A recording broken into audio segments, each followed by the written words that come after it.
G'day. A lot of people think jiu-jitsu is about strength, but that's natural, guys. We have to rely on technique. And that technique is what I'm going to bring for you today. Obviously, you've already bought the instructional, so we're going to be covering the front head and the path to the back. From the front head and back, I'm going to go over some very similar concepts. And those concepts would be the overarching idea that the higher your opponent is off the ground, the harder they are to control, and also the harder they are to submit. The other theme I really want to cover is the difference between wrestling and BJJ.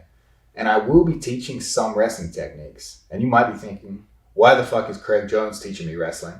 And you'd be right. But what I want to show is how those sports are two different sports. And what you can do in wrestling, you can't necessarily do in BJJ. And obviously what you can do in BJJ is generally illegal in the sport of wrestling. So wrestlers are very good front headlock go-behinds, and they're good at defending from front head, but they don't have to worry about the threat of submission. And we are going to use the threat of submission to distract their hands so that we can progress and take positions we wouldn't ordinarily be able to get on good wrestlers. From the rear body lock, from once we've hit a go-behind, we've gotten behind our training partner or opponent, we're going to show jiu-jitsu specific mat returns and obviously jiu-jitsu specific back takes. Because wrestlers have short matches. Those guys can pick each other up and slam each other knowing that the round is short, they're going to have time to break before they go again. And if they do go again in other matches, they obviously have time in between. A jiu-jitsu match could be 30 to 40 minutes. And if you think you could pick someone up and keep slamming them for 30 to 40 minutes, you are either insane or you're Nicky Rod.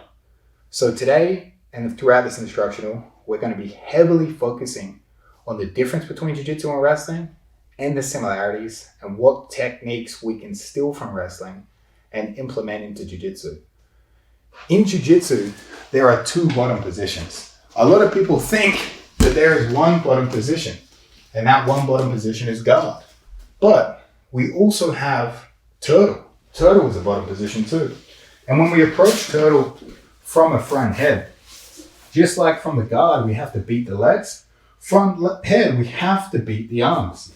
If I recklessly try to get from a front head to Placido's back, he can secure a leg and reverse me and put me down.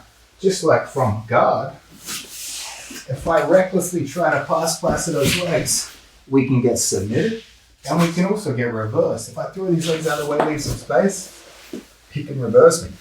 So from the front head, we can use the threat of submissions to set up go-behinds. Placido, while on his elbows, has the ability to hand fight. He can fight my hands, but of course, if he's hand fighting me, he is not underhooking me. So he cannot actually defend the go-behind while at the same time defending strangles. So that is really what we're going to be covering heavily. We're also, again, with the overarching concept of layers of control based on the height of my opponent, through both front headlock and rear body lock, I'm going to demonstrate how Placido has less options from turtle than he does from 4-point, and of course than he does from standing front head. We're going to talk about how getting them down and keeping them down is the trick to control. From the rear body lock, we're going to talk about how having an opponent on the hip is the best form of rear body lock. Turtle would be next. 4-point comes after that. And standing comes next. Again, the higher they get off the ground, the more difficult they are going to be to attack, more likely they are to be counter or escape. And those are going to be the overarching themes of this instructional, how we can translate wrestling and jiu-jitsu and borrow from each, and how that's going to impact the modern jiu-jitsu game and where the sport is heading with obviously ADCC and submission grappling. All right, guys, laying the foundation for a good front headlock, right? So let's have a look at some details here. In terms of leg positioning, I definitely don't want two knees on the floor because if Placido does drive through me, we're increasing the amount of friction we have on the floor. And if Placido is explosive, I might not be able to slide back far enough in time to sprawl out. He's going to get a connection to my legs. And we can't really attack too much from the front head if he's got a solid connection to the legs. So we're going to be coming into a split squat, and the leg that's up is the same side as the elbow grip, or the opposite side to the chin strap. I don't want to have it on the other side because, again, this is just super easy for Placido to start powering through and moving through, elbow passing and everything, right? So we're going to be placing chin strap side knee on the floor. We're going to be placing elbow side grip into a split squat. So if you look at my foot positioning again, this is where we're going to be sitting. And you can see I'm on my toes here, but generally speaking, if I'm worried about someone driving through, we're going to be having the flat of our foot to the floor because it's easier to slide. I'm on my toes, that's grip right there. In terms of arm position, again, our biggest worry is an elbow pass, right? So if I grab a chin strap at a right angle, I'm giving Placido my elbow very easily. If he uses his left hand to elbow pass here, he can pass it right through. So I want to take a chin strap and I want to pull the elbow back to me. And sometimes the only way we can do that is if I turn Placido's head slightly. So when I cup the chin, I can turn it slightly towards me and it allows me to pull my elbow to me. And if my elbow is pointed to me, there's no elbow pass. He has to pull my elbow to him to pass it. So if he grabs my elbow, he's going to pull it to him and he's going to shoot it through. So the better we can keep our forearm pointed towards us, the better. And again, that is a shallow chin strap where we turn his head slightly and pull the elbow to us. What we're going to be doing with our secondary hand is we can place it anywhere from armpit to elbow.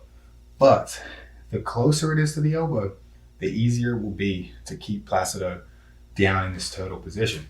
If I grab his armpit, it's very easy for him to actually frame up and start coming into a 4-point position because he can post his hand on the ground.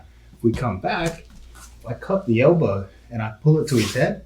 Now every time he tries to build base, it's easy for me to pull him back down to the floor. But again, if we grab this armpit, it's easy for him to frame that elbow wide and start basically building base up. Now we want to talk about our positioning, right? So in my mind, if I want to stuff his takedown, secure the front head, I want to go chin strap arm shoulder to his shoulder. If I want to go for a go behind, I want to do a chest weight transfer to the center of his back, right? So let's look at that. Let's look at what I mean by that. I want to have my shoulder in front of Placido's shoulder because if Placido drives through me, he's driving into my shoulder. If my shoulder's on top here, it's easier for him to get to a leg and power through, right? So when we're talking complete control, shoulder to shoulder, chin strap hand, shoulder to this hand, this shoulder here. So to summarize these points right now, narrow chin strap, elbow grip, chin strap side knee to the floor, elbow side leg, split squat. And now I pull his elbow to his ear. Placido's trying to move here. He's trying to get some stability here. Very easy for me to stuff him to the ground. Once we put him in an unathletic position, we can do this chest weight transfer, which I take my shoulder and I place my chest on top. And that's where we can start doing go behinds. But again, I don't want to be really having that chest weight transfer unless he's down on his elbows in an unathletic position. If he's on his hands here and I place my chest on top, he can sit out or he can get to my legs. So again, we want them in an unathletic position before we do this chest weight transfer. So let's try it from a different angle. Chin strap hand and shoulder to shoulder. Elbow grip, not armpit grip. And we're sprawling our legs back. Elbow foot is going to be split squat. Chin strap knee is going to be on the floor. So Placido's driving, trying to build base here. It's easy for us to pull him to the floor. And once he's in an unathletic position, that's where we can do a chest weight transfer to control the back. But in summary, that's basically the position we want to control our opponent from a front head. But again, key details in terms of what we're thinking. Their ability to escape relies on them getting high and getting back to their feet. And in that sense, the elbow grip, super strong, super important to keep them down. We want a narrow chin strap. We don't want a deep one. We can use a deep one to set up high-risk guillotines, but we really want that narrow chin strap to prevent elbow passing escapes. We need our leg position perfect to prevent them driving through us, securing the legs, and that brings me back to shoulder position. Shoulder to shoulder, and he's going to stay put and not drive through you until the time's right for a chest weight transfer.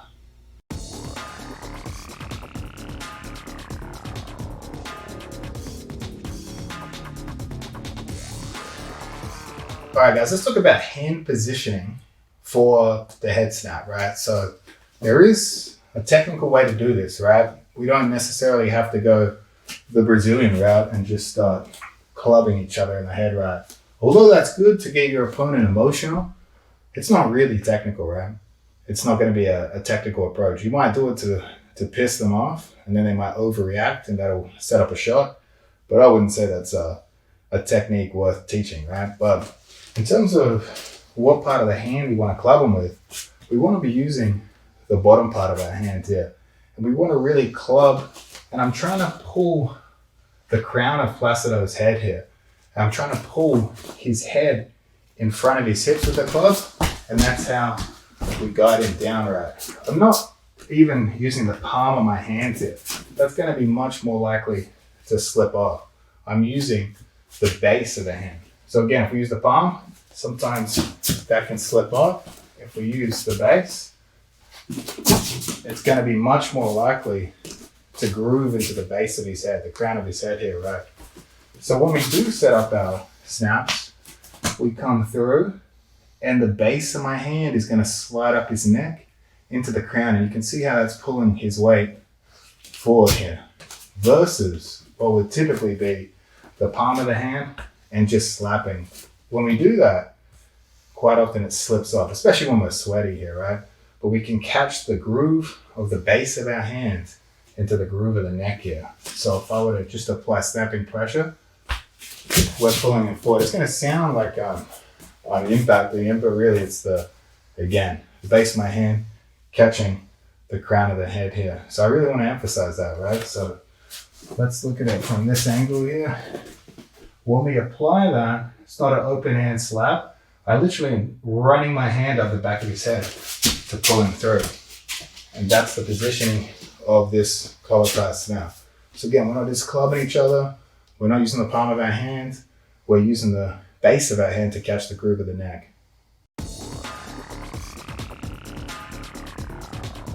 Let's talk about how we're actually going to snap them, the direction of the snap, right? So remember, when I demonstrate this isn't going to look realistic at all. And it's not going to be a realistic scenario, but I just want you to remember these points for when you actually do the snap, because probably the worst thing you could do in wrestling would be to snap someone onto your lead leg and get taken down, right? So when we're snapping, we're removing this leg from the equation and we're snapping him into the place that leg was. So we take it out of the way, right? Again, if I just snap Placido here, even if I hop back with both legs, I'm really still pulling Placido onto this lead leg. And he's going to get a flush takedown here, right? So let's say Placido, artificial stance, he's in a position where we would snap him. Obviously, he's realistically not going to be in a stance, but we're going to imagine we've set it up, right? I'm pulling Placido and lifting my right leg, and I step out with the left. Now there is no ability for Placido to be snapped onto my lead leg. So again, when we take this stance, we're going to step out and we're going to lift that leg and snap him into where we were. That's the biggest key to this technique, and it's the biggest key to not being countered from this technique, is we step out, and that allows us to get our front head.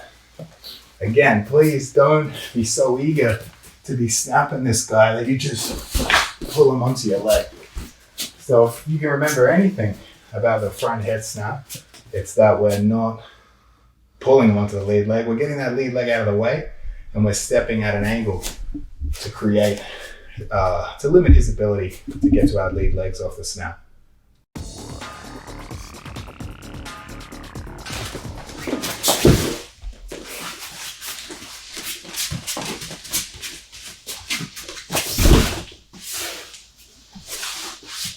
All right, guys, let's talk about a very basic down block in wrestling, right? Typically speaking, when we adopt a wrestling stance, it's going to be the rear arm that reaches. Because if we reach with our lead arm, that's so we can get clean entries to the legs. And obviously, if we reach with the rear arm, this leg to get a clean entry is much further away. It's going to be harder to reach. So again, standard speaking, American wrestling, they're going to have a down block hand and a reaching hand. So if I were to take a collar tie, I would reach for a leg and shoot. Because again, if we reach with that lead arm, I've got nothing now to prevent Placido getting good connection to my legs. So we keep this hand here, so if Placido does shoot, we've got something that can block and keep separation, and we can switch straight in to our front heads. Try a different angle as well. So again, we're in our wrestling stance. We reach with the rear because if they shoot with the if they shoot into the down block arm, we can sprawl much better, and we're also going to be able to transfer that straight to a front head. So again, when Placido shoots, we go real slow. We've got a blocking arm that allows us to sprawl our legs back, connect the chin strap, and immediately grab that elbow. So your very basic, fundamental wrestling sprawl is going to incorporate a down block that allows us to get separation once they start securing our legs, get our hips back, and to get the beauty of the down block for jiu-jitsu, we immediately get the chin strap or potentially even a front head guillotine off of those grips. Let's talk about the positioning of the down blocking arm in relation to our elbow, right? So I want you to remember when we do the down block, I'm really trying to hit him with the bicep and have my elbow facing back towards me. It's going to make the sprawl much easier. Really, it's going to make the sprawl possible.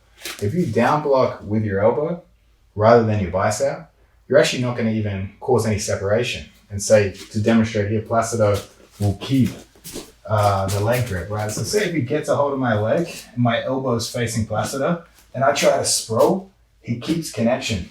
If instead of my elbow facing Placido, my bicep faces Placido and he tries to secure the leg, we can get a much better sprawl going, right?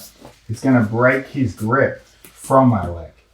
If we use the elbow towards, it's never going to work, right? So elbow, no matter how hard I sprawl, he's probably going to move through me, continue to take down, or really just keep control of the leg. If it's the bicep, Placido secures the leg, and we start sprawling, much easier to cause separation here. Even when we're down on such a low level here, and I face the elbow at Placido and he's got my leg, I'm not really going to break this very easily. If I turn my bicep towards Placido, it allows me to sprawl and clear that grip much, much better. So again, a minor detail, but it makes a big difference in terms of whether or not that down block is actually going to remove the connection they have to your leg.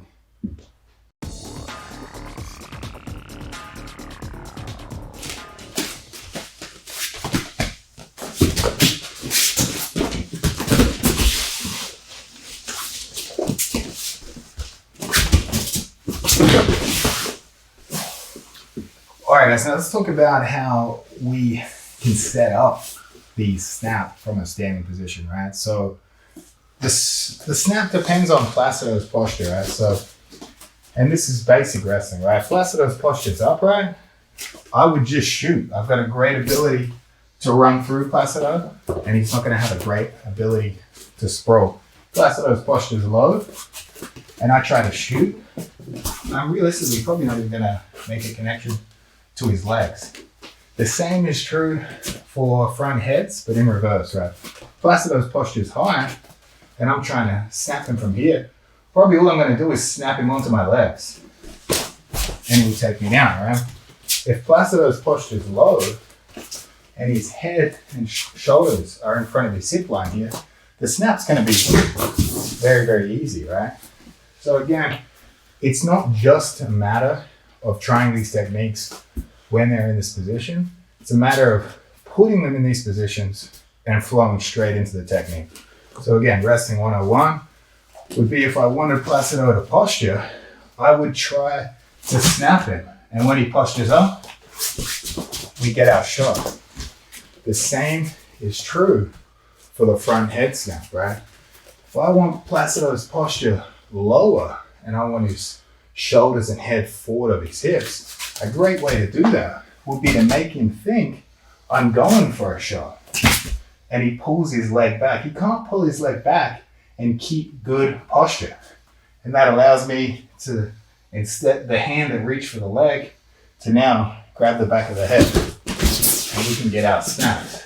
So again, just like we would use a snap to set up a shot, we can use a shot to set up a snap. So again, let's say we make contact with the rear hand and now we've got some distance management, right? I can level change, reach for the knee, and then we can grab the head and cause that snap. So again, we're not waiting for them necessarily to be in the position to do these moves. We're using fakes to put them in these positions to flow straight into the techniques we're looking for.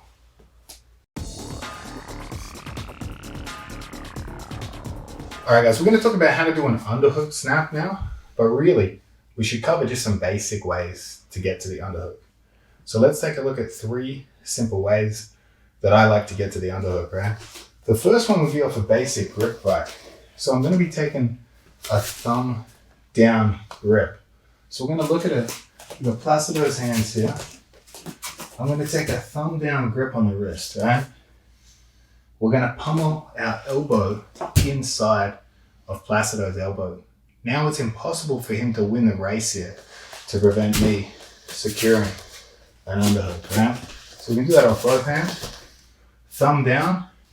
That's going to turn his elbow out and give me space to get my elbow in. And we can take our underhook here. And in terms of underhook positioning, I'm just catching a low grip in front of the shoulder here. But it's a real simple way. We're hand fighting. I turn my thumb down and it takes Placido's elbow away from his body. It's not as simple as me reaching through here. I've got to make space to pummel that elbow inside. And we can secure our underhook. Another really simple way is off of their collar tie, right? So whenever Placido takes a collar tie, I can actually pummel my elbow inside and secure our own underhook. This works great when we both have our own collar tie here, whether we're head to head or head to shoulder. And we're going to pummel our elbow inside. So I usually take a grip on their elbow and I throw my elbow inside and then run into them here, right? So we've got an elbow grip. I pummel mine inside and then I throw my elbow high. So a great person to watch hit this successfully in competition would be Yazdani. So he typically will do it to set up knee tap takedowns. So elbow inside, takes an underhook, and he runs fast. But for us here, we're just using it as a means to secure the underhook. The third way to get an underhook would be off a defended sweep single, right? So we've connected up. I pull Placido's lead leg close to me. I circle and secure the single. And as I'm trying to pick up his leg, he pulls me up. But of course, that's going to give me the underhook here. Again, if he didn't use his overhook to pull my body up, I would pull his leg up, right? So as he pulls me up, I lose the leg, but I secure the underhook here. So again, 3 really basic ways to get to the underhook. Let's look at them all again. Wrist control, thumb down, turn that elbow wide, pummel your own elbow inside, and step through to take the underhook. When they take a collar tie, we can throw our elbow in and take our own underhook.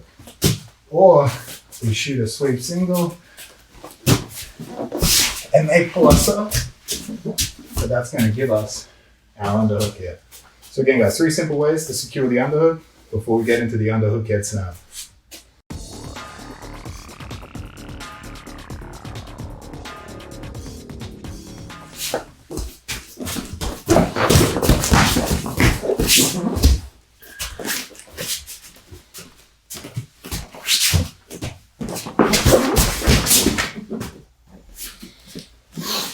All right, guys, so we'll talk about the basic underhook snap here, right? So we've covered how to get to the underhook. So now we're going to look at how to use the underhook to get to the front head, right?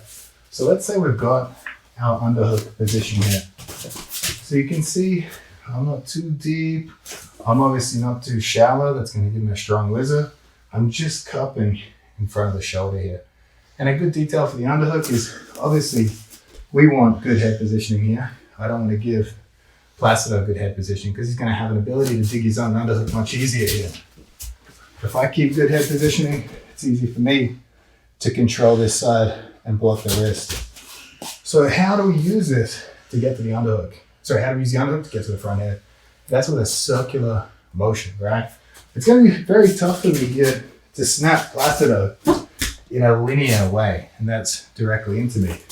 But I can use the underhook. So we'll demonstrate without the grip on the head first, just to show you the circular motion. And sometimes you can hit this without control over the head.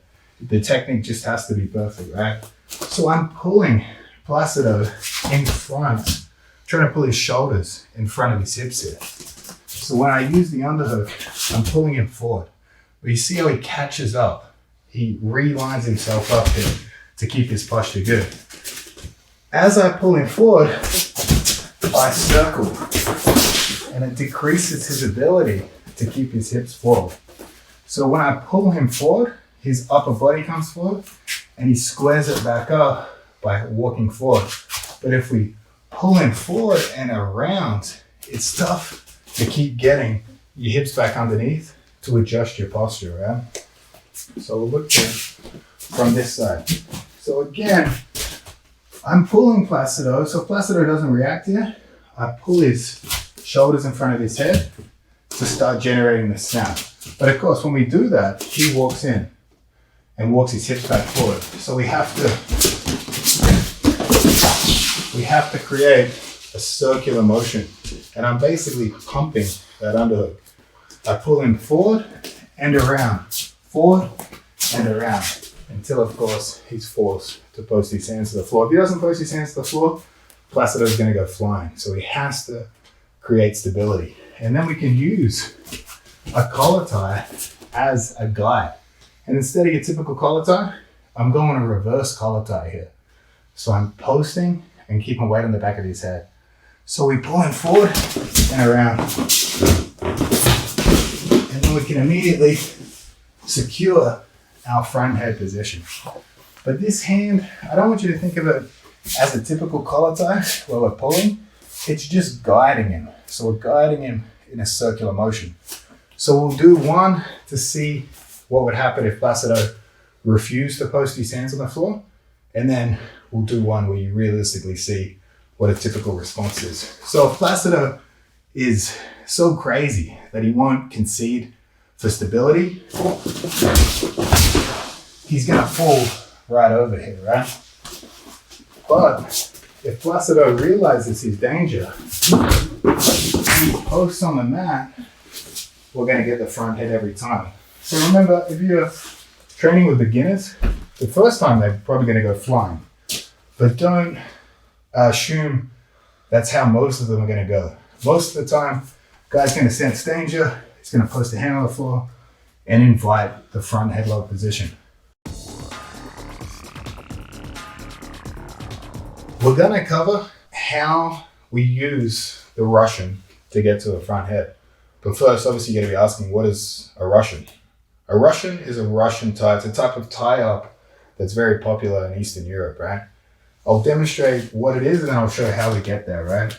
So your basic Russian tie is going to be palm up, wrist control, followed by a deep inside grip here, and basically shoulder to shoulder pressure.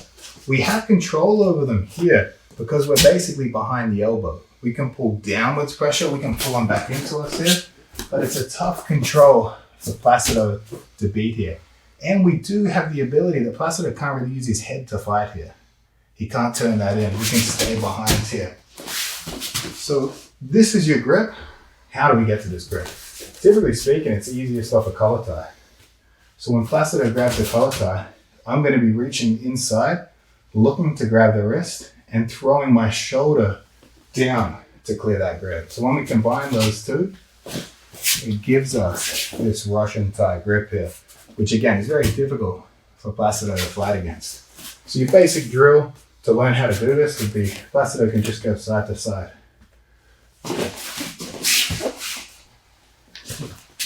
Now we can just keep going to it.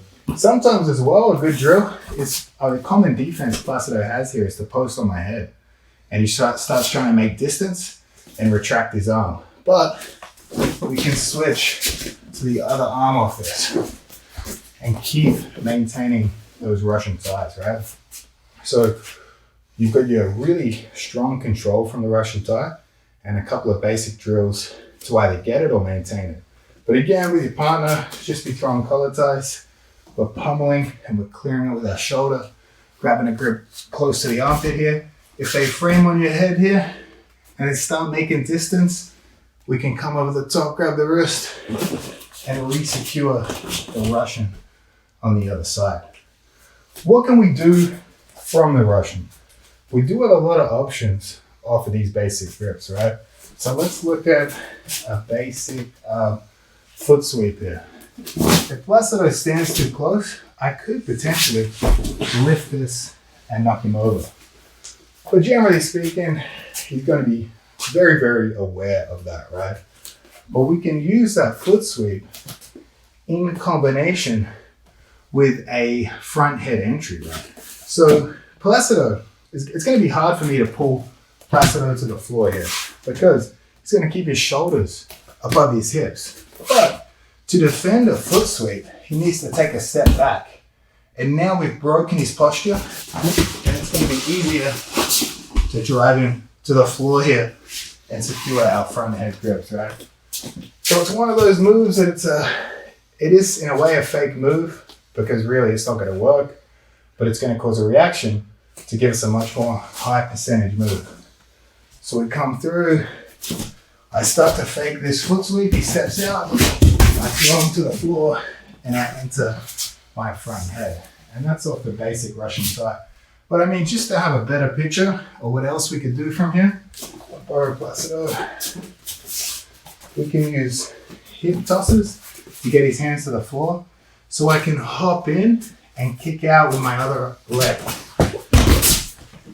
and secure the front head here. So again, it's just like your basic hip toss movement.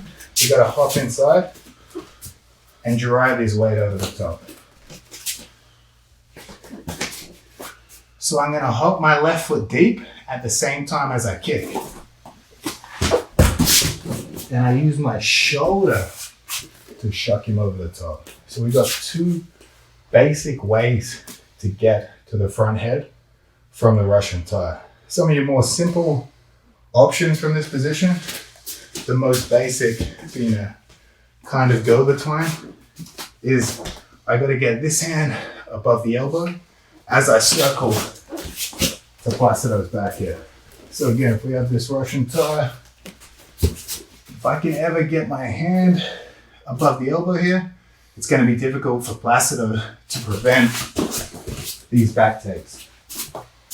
We've got an ankle pick from here as well, just to give you ideas. It's as if I'm going for the hip toss, but he steps back, step behind, lower my level, pick him up, and take him to the ground. So again, sort of an all-encompassing introduction to what we could do from the Russian tie. But specifically for the scope of this instructional product, because we're looking at pathways to the front head, I want you to remember, most of all, that we can use a foot sweep to cause him to step out, drive him to the ground, and circle back to the front head. Or we could use the hip toss style pressure to force hands to the floor by hopping inside and kicking to get those hands to the floor to secure our front head position. All right, guys, we're going to talk about the Russian tie and how we've got variations of grip, right? So what we did earlier we just did a basic grab of the wrist, whether that's with a thumb or without a thumb, and we're holding it against our chest and we're under the armpit here. But again, when it gets sweaty, it can be hard to keep a good grip on this.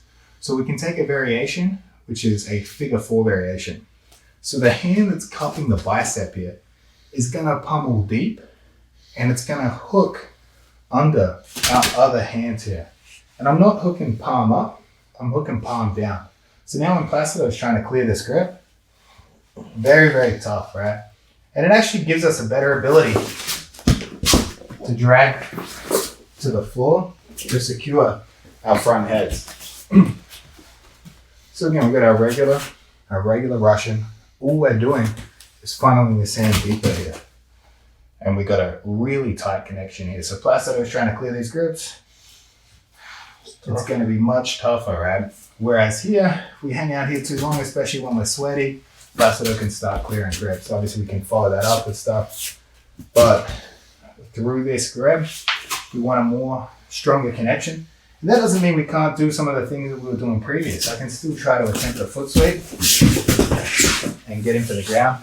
It's just going to be easier to get your training partner to the ground. So in full sequence, we come through, we secure our grips, we start circling, and we grab this reinforced figure 4 grip that can get their hands to the floor and allow us to take our front head position.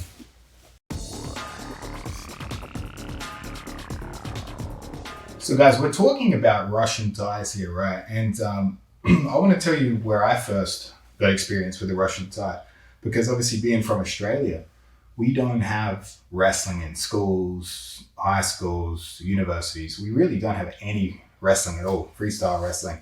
So it was very hard to learn wrestling in Australia, and most of the people we had to teach us wrestling were from Russia or Iran. So my first instructor in wrestling in Australia was when I moved to Melbourne, and it was this guy named Talgut. And Talgut had moved to Australia quite a few years ago, and he had actually been a very, very high-level wrestler in Russia. And he moved to Australia with his trade, which was carpentry. And it was this amazing wrestler that would teach wrestling at night and basically work full-time as a carpenter. But Talgut, back when he lived in Russia, was elite level. And I believe he had qualified for the Olympic Games for Russia, or close to, and took a pretty bad injury and got eliminated as becoming a Russian Olympian.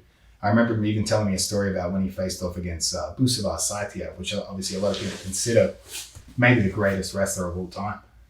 So Talgut actually, when he moved to Australia, his wrestling was still so good in his mid-30s that he would still beat everyone in competition there. And he actually completed his dream of becoming an Olympian, not for Russia, but for Australia. And if I had to guess, I would say he was probably the oldest competitor going to the Olympic Games. And he was at the most recent Olympic Games, which was 2016, right? When was that? Yeah, because the most recent got canceled, right? Yeah, 2016, where was that? That was in... I do not remember. We can't remember. But we can fact check after. We'll fact check. But Talgut actually, even though he had a full-time job, he went to training and competed in the Olympics. Unfortunately, if you guys go back and watch his highlight reel, during one of the scrambles, he broke his rib as his, I believe it was a Japanese or Korean wrestler, shot a takedown on him, and he tried to wave off the match, and he made the fatal mistake that they tell us all not to do, is to post on the ground during a takedown, and unfortunately dislocated his elbow. But he had a bad run for that Olympic Games, but historically was a very excellent wrestler, probably still the best instructor in Australia. And he showed me a lot of tricks off the Russian tie. And I want to show you one today, but I just want to give credit to where it came from, Talgut, because this is a move you don't typically see, but it's a move he would use quite a bit, right? So he would secure the Russian tie, and he'd do this very interesting thing where he would place their thumb inside his hamstring here. Because of course, if I want to set up a shot off the Russian tie and I'm weighing down on Placido and he postures up, you get a clean takedown. But of course, Talgut was actually quite a bit smaller than the jiu-jitsu guys he was wrestling. And really, it's going to be very tough for him to sink weight here. But what he would do is he'd place his hamstring inside here. and start to slide away. So even here, Placido's trying to posture up. He's taking my whole body weight at the edge of his shoulder. And sometimes he'd use this grip to enter the front head. But what we want to do when we're doing this is pull, using the weight of your leg. I'm pulling Placido's elbow away, and it's pulling him forward in a way that it's very difficult to resist. But of course, again, if I do start placing the hamstring and that's not enough and he's ripping out, we could still get clean shots off this. But for the purpose of jiu-jitsu, for the purpose of this instruction, we're trying to get to the front head. So when we take this grip, we're quickly placing a hamstring. So Placido's trying to posture. If I stay still and try to sink, it's not going to work. But I want to hop out and we can secure the front head. Or really, if you get such a clean mat return off of this, we could really bypass it and go straight to the back. But I want you to know we have both options there. So one more time. Yeah, very, very difficult for Placido to prevent this. But the key is I'm turning my Placido's thumb back to him. I'm hooking. I've got weight on the back of his shoulder, and we're hooking to secure our front headlock position. But again, a very interesting trick that Talbot showed me when I was living in Australia, but very, very strong. Gives you the ability to put your entire body weight basically into that Russian tie.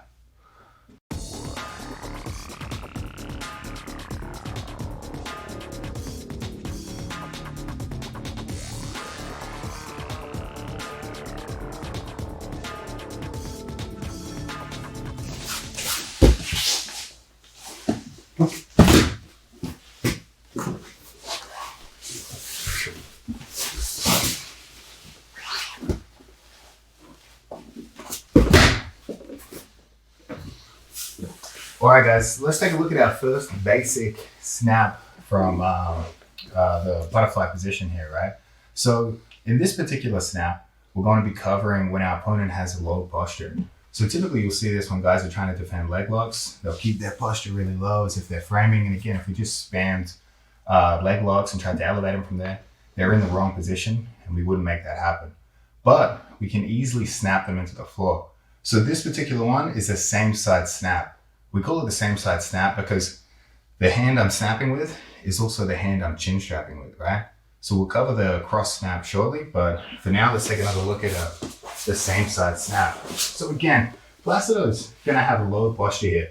So this is our cue to get it. And we're gonna see a lot of this if I was trying to come into Placido and elevate him here. Really, if his hips and head are that low to the ground, even if I did make a good connection, it's going to be tough for me to get underneath. Whereas if he had a more neutral posture, it's going to be easier to elevate and go into a leg entries. So again, he's got low posture, which means we're not going to force a different technique. He's inviting us to have a same side snap. So what I'm going to do is I'm going to take a collar tie on the back of the head here. I'm going to take a posting hand on the floor. And my inside butterfly hook and my outside post are what's going to lift my hips off the ground and give us the ability to pull them down with our body weight behind it with some serious power there, right? So again, Placido's got low posture. I generate some height. I bring my hips off the ground and I try to pull his head where my body started. From here, we immediately take a chin strap and an elbow post, and we've created our same side snap here. So let's look at it from another angle. Placido's got low posture. We're trying to elevate. We want to get to the legs, but they adopt this position, which makes it hard for us to get underneath. So we go collar tie, hand post. We keep our inside butterfly hook, and we're going to start to lift our hips off of the ground. And as I throw my hips out of the way, I place his head where my hips began, right? So you're going to watch his head ends up where my hips started, and we immediately transition to our chin strap and our elbow post. So that right there is our basic same side hip heisting snap here. So again, we're going to do that from a low posture, typically when they are defending leg locks.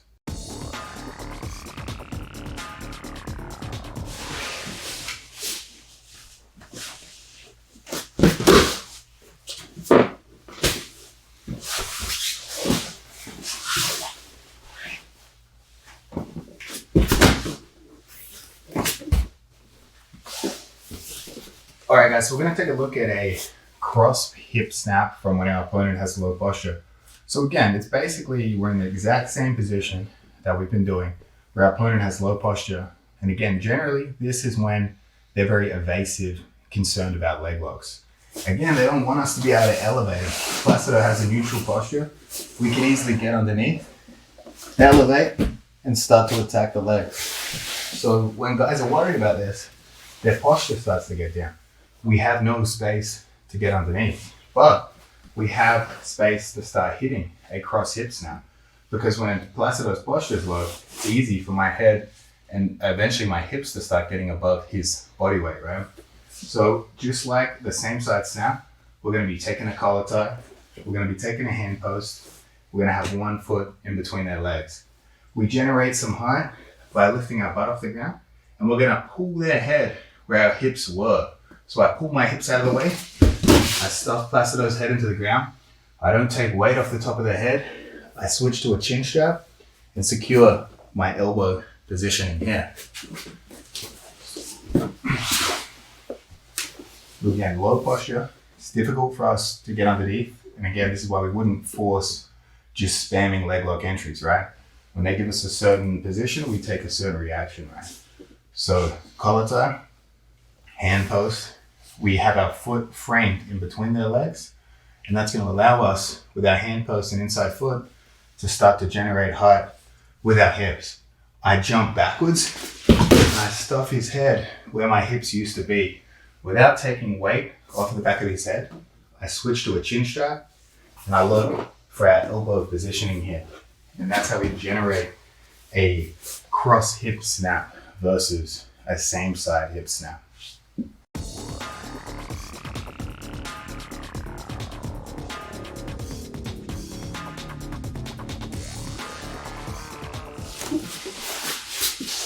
And you got high posture.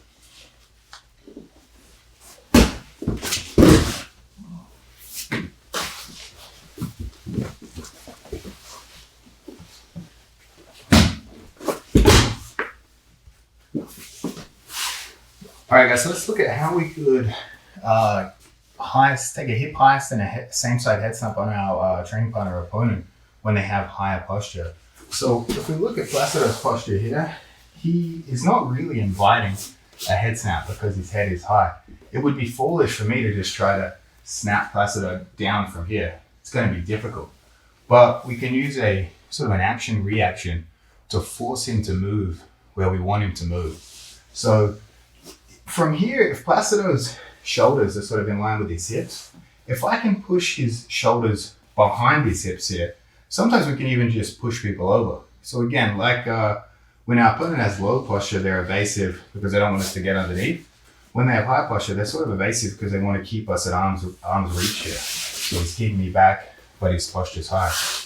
What I can do, I can take advantage of this, but I can start to do a little bit of a hip heist with my hands and foot post, and I can push on your shoulder here. If I get Placido's shoulders behind his hips, he's just going to fall over. And sometimes we can even do this and stand up over our opponent. What typically happens is an action reaction. So when I push Placido, you see how he takes a frame and pushes weight back into me? What this allows me to do is switch to a collar tie and heist back out of the way to secure our same side head snap. So remember, when we snap, we're pulling his head where our hips used to be. So again, we've pushed into it. Placido's taking a post and he's pushing back into me because he doesn't want to fall over. So when we get that reaction, we place his head where our hips used to be. And because we're doing the same side snap, the same side hand that is the collar tie becomes the chin strap. So our opponents in front of us here, they don't have low posture, which would allow us just to have the ability to start to hip heist and bring their head into the floor. They have high posture, which again is an evasive posture. It's not an engaging posture. But when I see this, I take a hand post, an inside foot, and I start to push on Placido here. So again, if he doesn't post and his shoulders end up behind his hips, we can basically just push him over. That's realistically not going to happen. It's probably not even going to happen to a white belt. People are going to have that instant reaction. to force weight back into you. But when they do force weight back into you, that's when we can generate a head snap from a position where you typically wouldn't expect to see a head snap. So I push into Placido, he takes a post, and we place his head where our hips used to be, and the same side hand that did this snapping, it's the same side hand for the chin strap. So we'll try a different angle here. And again, you can do anything really to get their weight moving back in such a way that their shoulders fall behind the hip line. So what you will see me do there is just push on the shoulder. But we can use a collar tie here. So I could sit up and get a collar tie and then generate that pulling pressure to come back in. And sometimes we can do multiple sequence of this, almost like we're pumping a head snap or a push here. So I push Placido and we generate a bit of misdirection with our intentions here. Every time Placido pushes into me, I start generating hip heisting, same side snapping pressure.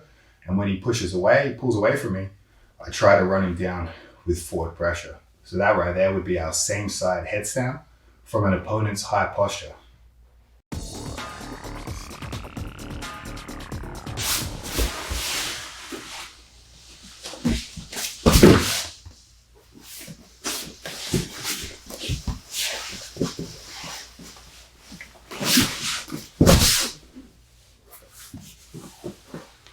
All right, guys, so now we have the cross hip heist to drive them into the ground, right? So again, we've got the same side, which means the arm that collar ties is the hand that chin straps. When we do a cross hip heist, the arm that collar ties drives their head into the cross hand, which is why we're calling it a sort of a cross hip heist here. So let's look at it. It's exactly the same as the same side in terms of reactions, right? So our opponent's got high evasive posture. There'll be two types of evasive posture, be high and low. Again, if he's low, I really can just come straight up and we get into our move. But when someone has high posture, I can't just pull Placido forward. It's going to be very difficult. I need to do something to him that's going to cause his weight to move back into me, which is going to encourage our cross hip post, right? So the easiest way to do that is I look and Placido's shoulders are above his hip line here. So I just try to push him. And again, if he doesn't react, obviously we're just going to push him over. Again, that needs to be said that very rarely you're going to just be able to push someone over, right? Every single time, and basically even if it's a white belt, if I push Placido, he takes a post and he's pushing weight back into me. And that's where our hand post becomes a collar tie and we can pull their head where our hips used to be. We don't take weight off the back of the head. We take a chin strap and we take an elbow tie. So let's look at it from this side. So again, we've got high posture here, right? I'm gonna push and I can push with my hands on his chest or his shoulder, or I could even just come straight into a collar tie and we can push in. And as they drive weight back in, we pull their head where our hips used to be. We take a cross post and we take an elbow post. I will say, in terms of misdirection, when I push Placido here, he's not really sure what I'm up to. But given the nature of a collar tie, if I push Placido, he's gonna be more aware of probably what I'm trying to do with this. Be more aware that it's going to become a hip heist. So when I push on the chest, it's a little bit more misdirection. We can snap them down and take our chin strap and elbow post. All right, we're going to talk about the difference between the cross hip snap and the same side snap, right? So remember, same side snap is the hand that collar ties is the chin strap. The cross hip snap, the hand that collar ties merely drives the head into a cross chin strap, into the opposite hand. So let's talk about in what scenario you would use either of those and why one might be superior than the other. So I want you to see that when I use the same side hip snap and I get Placido down, no matter how good I am, there's going to become a moment where I let go of his head and replace it with the chin strap, right?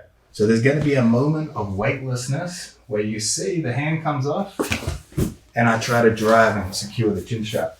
But when we use a cross hip snap, there's always weight in Placido's head and I replace that grip with the other side.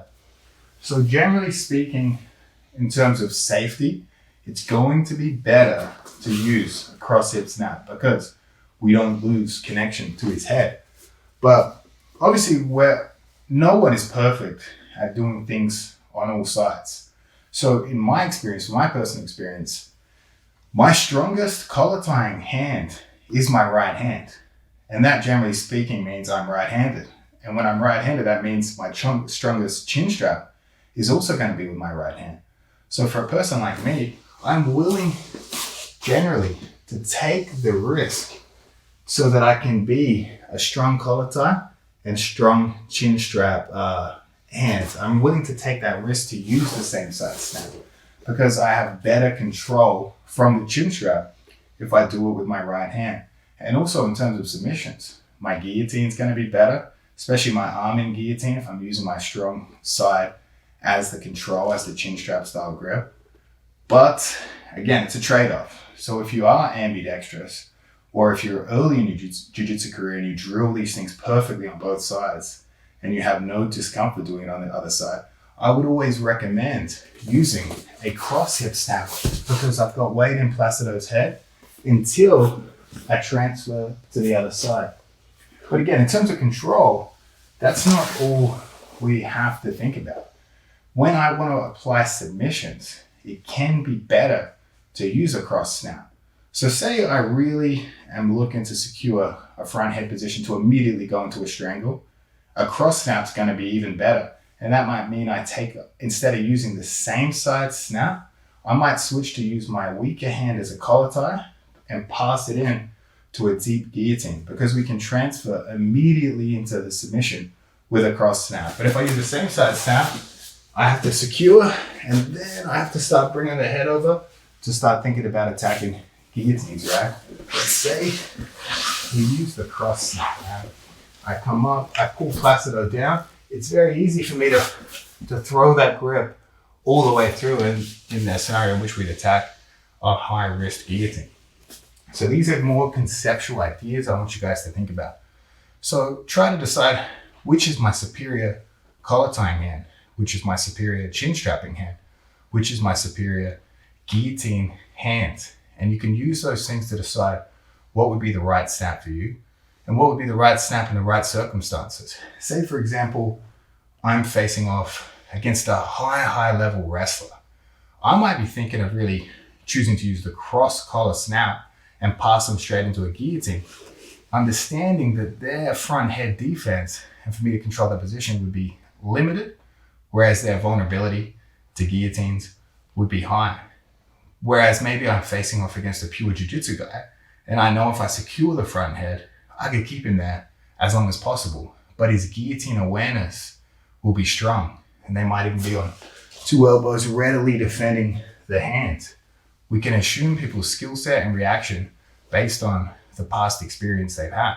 So in a scenario like that against a jiu-jitsu guy, I'd be quite comfortable using a same side snap to secure a strong chin strap style grip with my preferred hand because, again, I know their front head defense is going to be weaker than that of a wrestler in terms of purely positional, but their guillotine defense is going to be better. So understand that there's strengths and weaknesses in each style of snap, but again, those are going to depend on who you're facing, and also it's going to depend on what you want to do with those front head snaps. Are you wanting to go straight into a submission? Cross side snap. Are you wanting to go straight into a control position with your preferred hand? Probably a same side snap. It's going to be your best from that position.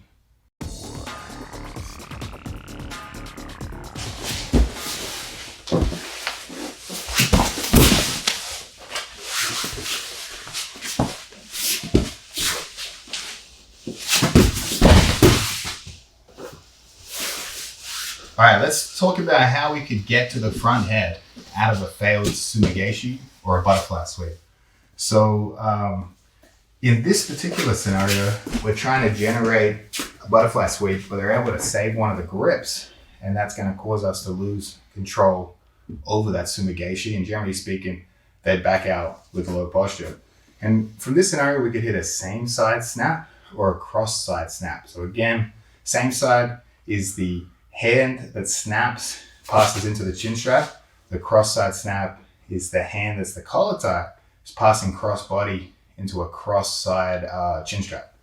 So if we look at this scenario here, we need to understand why our sumigashi sweep works and why it possibly wouldn't work, leading us to this option. So for me to hit a perfect sumigashi off a collar tie and an elbow grip, what we want to do is we want to take the elbow inside the head. So we're passing the elbow inside the head position to the center of the body, and we're touching our training partner opponent's head to the floor. And from here, if we can get their head to the floor, generally speaking, we're going to get a clean sumigashi sweep. And obviously in combination, if we get the elbow inside and we get the head to the floor, we should get a sumigashi sweep every time. But if we were to lose the sumigashi sweep, generally speaking, it's not going to be the collar tie they defend. They're going to clear the elbow grip. So when I start to apply this sweep, sometimes we just, generally speaking, don't get the elbow inside.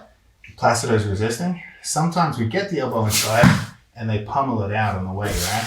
So those would be two scenarios in which a key grip we lose means we would have a failed sumigashi sweep. But again, we can have a sort of a misdirection here. We can sense that and switch immediately to a sort of a same side or cross side hip high snap. So as I pull, Placido clears the grip, but I'm still able to pull his head to the floor. And the hand that was on the elbow comes back a bit, so we can turn that into a hand post on the ground with a straight arm. And the butterfly sweep hook that he jumped over can also be placed now on the ground instead of elevating. And that'll give us the ability to get high. And you can see Placido's posture is low, so I can pull him into the pocket where my hips were. So we'll look at it again. Let's look at it from this side. So we take out two grips, and for whatever reason, either we don't get the elbow inside, or we get it inside and Placido starts pummeling it out. As we drive his head to the floor, we place the hand that was on the elbow on the floor as a post, and the foot that was a sumigashi foot that would have been sweeping high, we just place that on the ground, just like we did in all of our snaps, because from these two posting positions, I can generate hip height, and I can pull Placido into the pocket where my hips were. And again, from here, same side, or we keep weight on the head and we switch to a cross side. So from these positions, a failed sumigashi sweep leads to a perfect front head snap. But again, the sumigashi sweep isn't a fake. We're trying to sumigashi sweep them. And their defense to our sweep leads us into the front head. So we can't force a front head out of a sumigashi, but if they defend it correctly, we can use that failed sumigashi sweep to get height above our opponent and again snap their head into the position our hips used to be.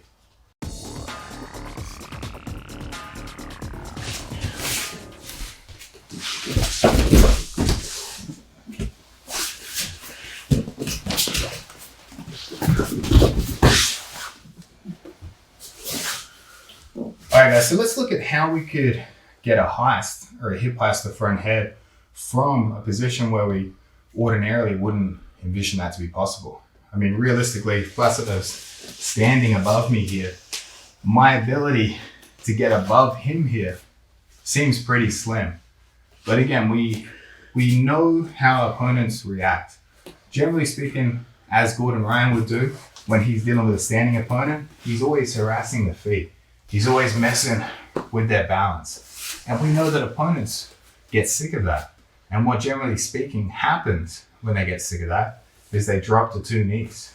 And now that might come about just like that. So say me and Placido are moving around, say I've been harassing Placido's feet, he's had enough of it, he might just randomly drop to two knees. Or a defense to the double koichi is for Placido to drop to two knees. So now you can see how we do have the ability to cause reactions that will allow us to get into a front head from a hip heist. But the key is we need to time it, right? if I hit the double Kouchi on Placido, and I wait for him to drop to 2 knees, then I take his head and start getting up, Placido is realistically gonna clear it here. And that's not necessarily a bad thing, because while opponent's moving more than us, they're using more energy than us, right? So that's gonna be a fatiguing game for Placido to play. Constantly dropping to 2 knees, getting back up, and clearing collar ties. But if we can time it, and we know we can time it because we know how he might react to a double Kouchi, we want to hit that as they drop to 2 knees, right? So I know that if I hit a double Kouchi, Placido starts dropping, I already want to be getting up, right? So the timing will look like he starts pulling, and you can see I'm already above Placido by the time he's dropping to 2 knees, and we can transition to our front head. And what you generally see happen with this is, we don't even necessarily get a perfect collar tie off it. But as long as I end up above Placido here and get my chest on top, then secure the front head, we can have scrambles where we get on top of our opponent. And also you can time this when you see that they are starting to want to drop to 2 knees. So generally speaking, I know that if I keep messing with Placido's balance from all directions, we can start timing these front heads. So I want you to know in your head that when we harass the feet, there's an unconscious sort of pressure that starts building in Placido.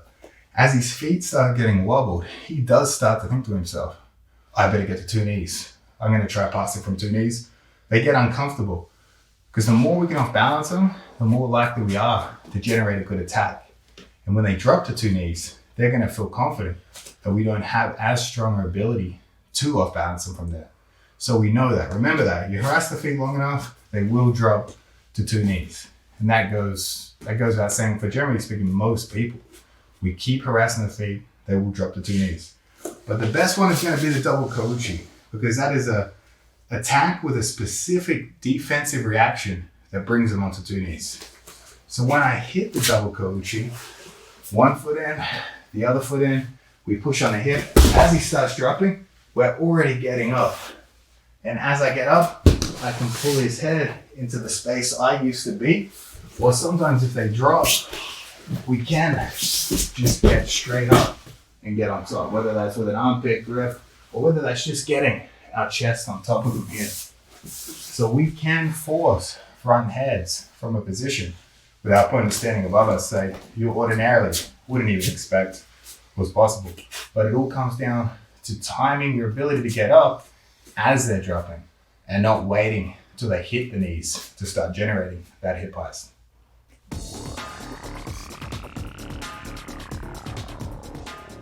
You're probably going to see the hip heisting game, and I would say it's still a modern sort of thing, a modern phenomenon, right? Because it hasn't been used as much as it should at high level. You see the DDS guys use it a lot, but I want you to understand, although this is going to seem like they are great techniques, but they fall into a larger sort of realm of techniques, right? So I don't want you to see the front head and go, oh, I'm just going to do that from bottom position. I'm just going to look for the front head. I want you to think of it as a way to add it into your game, right? When we add that into our game, we're going to force our opponents to have reactions that will lead to the hip heist. I don't want you to go out and look at your opponent and say, I'm going to hip heist on him, unless of course you're seeing reactions that he does regularly that would lead to hip heist. But I want you to just add it into your game, right? And by that, I mean, our opponent is going to have reactions. So Placido's on 2 knees here, right? If Placido just rushes me, easy to elevate and we can attack the legs. If Placido rushes me up just with his upper body, we've got good Sumigaeshi sweeps, right? If Placido has high posture, I can use an arm drag to come up for an underhook, place my knee inside, and get good Sumigaeshis, right? And the hip heist can fall into that based on what our opponent is expecting us to do. If Placido's seated here, and if he's on his knees, and I'm looking like I want to pull Placido in, and he starts giving a pulling reaction himself, Then we can throw in the upright heist.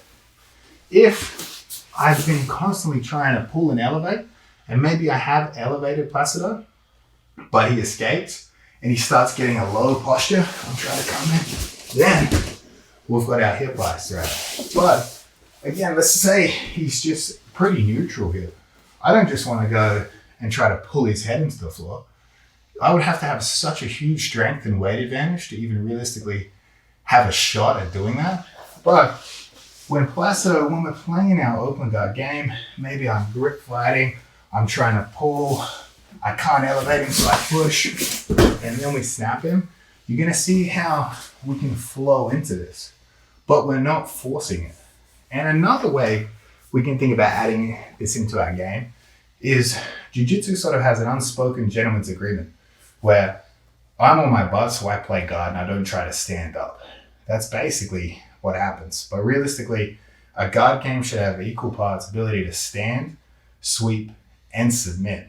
So even if Placido knows I'm thinking of hip heisting even without a collar tie, he might start putting weight back into me. And then we can get better elevations. Or even really, if he's worried about me standing up and he puts weight back into me, I can throw in easier sumigeshis. So again, we've got all these options. Then obviously from these positions, we've even got triangle options where we can make him close and throw in upper body submissions, right? So I want you guys to be thinking of equal parts standing, sweeping, submitting, but have the highest position at the forefront of your mind as well. So when we want to implement this into our game, we want to be constantly testing, off balancing, attacking our opponent in such a steady rate that they're not thinking really of their own passing attempts or their own counter-attacking. They're just merely beginning to adopt postures that allows us to hip heist. So again, if we're playing here, say, I don't want to force the front head because I'm not going to get it. It's going to be transparent. But again, if we're thinking of pulling them to try to get underneath and they're pulling back, then we can throw in these hip heists out of their reactions, right? So it's going to be an action-reaction game that fits into a overall seated sort of sumigeshi, stand-up, submission-oriented game. And when you add it to that game, it'll be effective. But if you already don't have those other skills to just add in hip heisting to the front head, you're going to be thinking to yourself, I can't get this to happen. I'm not getting the right reactions. And the hip heist was generated and created out of that mindset. Because when I want to elevate Placido and his posture's too low, he's really low here, for me to just force an elevation would be foolish. He's obviously giving me something else. So I want you to think of the same thing with this game. If Placido's rushing me and I'm trying to hip heist, I'm never going to get up. He's going to keep me down, right? So that would be me thinking hip heist at the wrong moment. If he's rushing me though, we can elevate very easily. So rather than forcing these techniques, I want you to add it into your game. Cause your opponent to have reactions that are going to give you these attacks, and you'll have greater success at them rather than, again, just forcing the hip heist to front head position.